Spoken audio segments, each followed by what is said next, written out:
Chaque fois que Nilda rentre chez elle, elle se souvient de la grâce de Dieu. Il y a quelques années à peine, sa maison de Salvador, au Brésil, a été détruite par un glissement de terrain causé par de fortes pluies.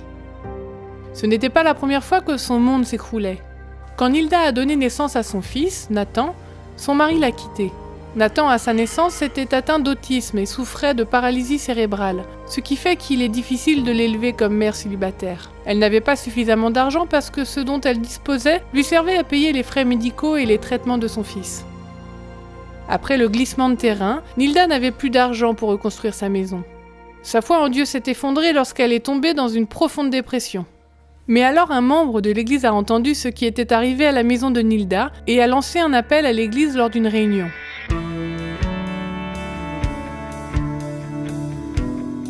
L'église adventiste locale s'est réunie et a complètement reconstruit la maison de Nilda. Ils l'ont même reconstruit à un niveau plus élevé qu'auparavant pour la protéger contre les inondations et les glissements de terrain. Ils ont également ajouté un deuxième niveau pour s'assurer qu'il y ait toujours un espace de vie sec pour Nilda et Nathan. Nilda se rend parfois au niveau inférieur où Nathan et elle avaient vécu auparavant. Cet espace lui rappelle des nuits pluvieuses où elle n'a pas dormi, tirant des seaux d'eau hors des chambres. Parfois, l'eau inondait assez haut pour atteindre ses genoux. Les meubles ont été détruits à maintes reprises. Mais la plus grande préoccupation de Nilda était que Nathan dorme bien. Elle se souvient d'avoir porté Nathan en haut de ses escaliers chaque fois qu'il devait quitter la maison pour ses traitements ou simplement pour acheter de la nourriture. C'était une époque où l'espoir de Nilda s'effondrait. Mais la compassion de sa voisine adventiste lui a redonné espoir.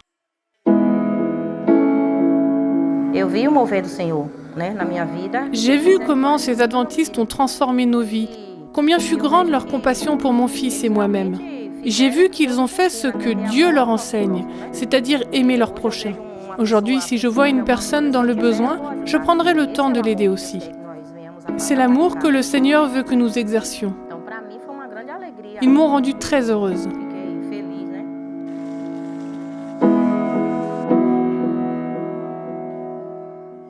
Aujourd'hui, la maison de Nilda affiche fièrement une pancarte sur laquelle on peut lire « Bâtisseur d'espoir, un projet de l'église adventiste du 7e jour ». La communauté a été tellement touchée par la générosité de l'église adventiste qu'ils ont commencé à lui rendre visite et à lui poser des questions à ce sujet. Les membres de l'église n'ont pas seulement reconstruit la maison de Nilda, Dieu les a aussi utilisés pour aider à reconstruire sa foi. J'ouvre mes portes à tout le monde. Ma maison est une maison de prière pour tous les membres de la communauté.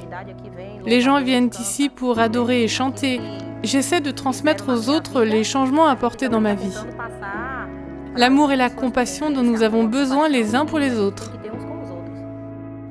Nilda est passionnée par la transmission de l'Évangile. Elle dirige un petit groupe qui se réunit chez elle tous les vendredis soirs. À travers ce petit groupe, beaucoup de ses voisins ont donné leur cœur à Jésus.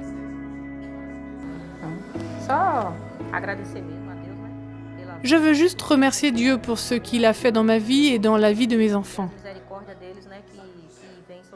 Que Dieu continue à m'utiliser chaque jour par son Esprit Saint afin que je sois la lumière et un exemple vivant pour montrer aux autres que Jésus vient bientôt. Ce trimestre, une partie de vos offrandes du 13e sabbat nous aidera à construire une église et un centre d'influence urbain à Salvador, où Nilda vit. Elle aidera également un autre projet au Brésil et 2 au Pérou. Merci de prier pour ces projets, car Dieu utilise des membres fidèles de l'Église pour toucher la vie et les cœurs des uns et des autres en Amérique du Sud. Merci de soutenir la mission.